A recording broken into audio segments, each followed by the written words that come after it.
কলাকেই মানুষ খায় উলঙ্গ করে মাননীয় সভাপতি। এই বিষয়টাই দৃষ্টিকটু, এটা একটা অশ্লীল বিষয় মাননীয় সভাপতি। এই যে বিচিওয়ালা কলা, এই বিচিওয়ালা কলা খাইলে আপনার কোষ্ঠকাঠিন্য হওয়া ছাড়া আর কোনো উপায় নাই মাননীয় সভাপতি। আম যদি একটু বেশি খান তাইলে আমাশা হবে, বদনা প্যারেড করতে করতে আপনার আমার অবস্থা কিন্তু শেষ হয়ে যাবে মাননীয় সভাপতি। একটা পোস্টমর্টম ময়না তদন্ত করা একটা লাশের যা অবস্থা, রাস্তাঘাটে একটা বাঙ্গির দেখবেন তার থেকে অবস্থা খারাপ মাননীয় সভাপতি। ছোটবেলায় দেখছি ছাগলের যদি ডায়রিয়া হয় তাহলে গাব খাওয়ানো হয় মাননীয় সভাপতি। আমার সাথে বিতর্ক করতে মাননীয় সভাপতি, বিষয়টা অত্যন্ত দৃষ্টিকটু। তরমুজের গুণগান গাইবে আজকে এই ফলের রাজ্যে আইয়ুব আলী আকাশ। মাননীয় সভাপতি, প্রশ্ন যেখানে ফলের রাজাকে, সেখানে তরমুজ ছাড়া আর আপনি কাকে কল্পনা করতে পারেন? আজকে এই যে বাংলাদেশ সহ বিশ্বের এই বৈশ্বিক তাপমাত্রা প্রতিদিন বৃদ্ধি পাচ্ছে, আজকেও রাজশাহীতে 41 ডিগ্রি সেলসিয়াস তাপমাত্রা ছিল। এই সময় আপনি এখানে বসে সভাপতিত্ব করছেন মাননীয় সভাপতি। আপনার মনে এখন মনের অজান্তেই চাচ্ছে যে এখানে যদি এক গ্লাস তরমুজের জুস হতো তাহলে আমার প্রাণটা শান্তি পেয়ে যেত মাননীয় সভাপতি।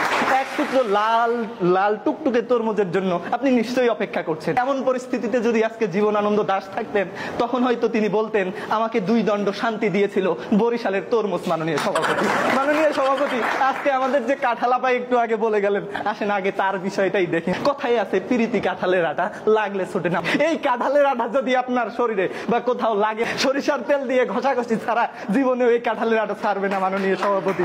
মাননীয় সভাপতি, আপনি যদি এই গরমের মধ্যে কাঁঠাল খান, আপনার শরীরের তাপমাত্রা 2 থেকে 4 ডিগ্রি সেলসিয়াস পর্যন্ত বৃদ্ধি পাইতে পারে। এই ক্ষেত্রে যদি আপনি তরমুজ খান, আপনার শরীরের তাপমাত্রা বাড়বে না, আপনার মস্তিষ্ক থেকে পুরো দেহ একেবারে ঠান্ডা হয়ে যাবে। সুতরাং আমার তরমুজই সেরা। গবেষণায় দেখা গেছে কাঁঠাল খেলে মৃত্যুর ঝুঁকি বাড়ে, আপনি যে কোনো সময় ঠাস হয়ে পড়ে যে মারা যেতে পারেন মাননীয় সভাপতি। আরেকটা বিষয়, কাঁঠালকে বাগান দিয়ে গেলে আপনার কিন্তু লাইফ রিস্ক আছে, যে কোনো সময় পাকা কাঁঠাল আপনার মাথার উপর পড়ে জায়গায় মারা যেতে পারেন। তরমুজের ক্ষেত্রে কিন্তু এরকম কোনো ঝুঁকি নাই, তরমুজ মাটিতে ধরে। এই যে আমের যে আঠা, আম খাইতে যায় একবার যদি এই আঠা আপনার চোখে লাগে, জীবনের মতো আম খাওয়ার হাউস আপনার মিটে যাবে। আমের পোকার কথা কি বলবো, উপরে ফিটফাট ভিতরে সদরঘাট। আমের এক প্রকার প্রজাতি আছে, নাম হচ্ছে ল্যাংড়া। এই ল্যাংড়া খোরাকে আজকে আমার মতো তরমুজের বিপক্ষে দাঁড় করায় দিচ্ছেন, এটা কোনোভাবেই শোভনীয় নয়। কিছু আম আছে যে আমের যদি আপনি গ্রান নিতে জান, এগুলো এমন টক আপনার নারী হুরি সহ টক হয়ে যাবে মাননীয় সভাপতি।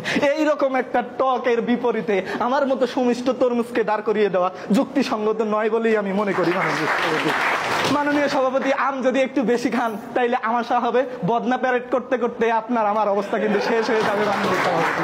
এরপরে আসি যে আমাদের কলা ভাইয়ের দিকে। কলা, এটা একটা কলাকেই মানুষ খায় উলঙ্গ করে মাননীয় সভাপতি। এই বিষয়টাই দৃষ্টিকটু, এটা একটা অশ্লীল বিষয় মাননীয় সভাপতি। এই কলা কি করে আমার বিপক্ষে যায় মাননীয় সভাপতি, এটা আমি কোনোভাবেই মেনে নিতে পারি না। এই কলা তো নিজে পাকে না, এর লাথি চদি দিয়া ওষুধ টষুধ দিয়া মানুষ পাকায়। এই কলার খোসার উপরে যদি আপনার পা একবার পড়ছে মাননীয় সভাপতি, আপনার ঢাকা মেডিকেলের বেডে যাওয়া ছাড়া কোনো বুদ্ধি নাই মাননীয় সভাপতি।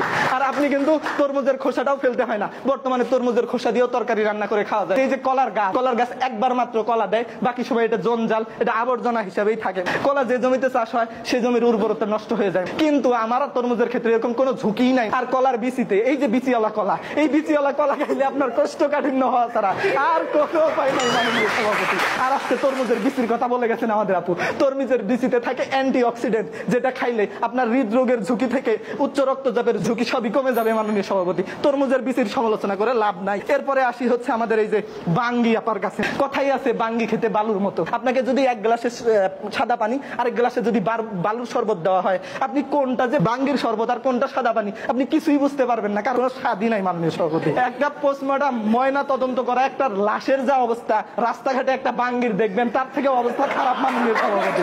মাননীয় সভাপতি, এই বাঙ্গি হচ্ছে মিষ্টি কুমড়ার চাচাতো ভাই। এই মিষ্টি কুমড়ার চাচাতো ভাই হয়ে একই প্রজাতির, অর্থাৎ এরা একই প্রজাতির।